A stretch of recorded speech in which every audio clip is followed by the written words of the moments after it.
नमस्कार, मी शुभम दुबेगदा एल.एस. मराठी आणि एल.एस. मराठीने गेल्या काही दिवसांपूर्वी मुंबई गोवा महामार्गालगत असलेल्या परशुराम घाटाच्या पायथ्याशी धामणदेवी जिल्हा परिषद हद्दीमध्ये एक अनधिकृत केमिकल साठ्याचा पर्दाफाश केला होता। माझ्या पाठीमागे बघू शकता की कशा प्रकारे अजूनही त्या ठिकाणी केमिकल भरलेले किंवा केमिकल रिकामे झालेले टँकर या ठिकाणी ठेवलेले आहेत।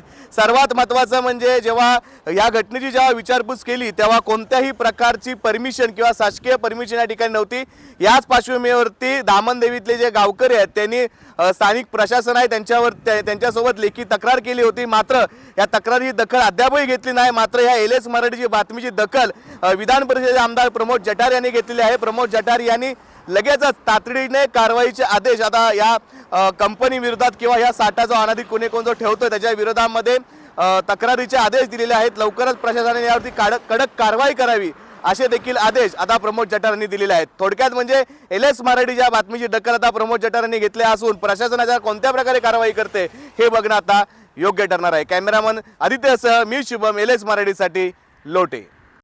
ग्रामस्थांनी तक्रारी नोंदवलेल्या आहेत। प्रशासनाकडे वारंवार तक्रारी करून प्रशासन त्याची दखल घेत नाहीत। तहसीलदार असेल, सर्कल असेल, मंडळाधिकारी असेल यांची कोणत्याही प्रकारे एफ.आय.आर. नोंदवायला सांगितलेलं आहे। मी विनोद साळकेंना सांगितले ताबडतोब जा आणि एक्सप्लोजिव्ह तिथे काय ठेवले असतील उद्या जीवितहानी होईल ताबडतोब।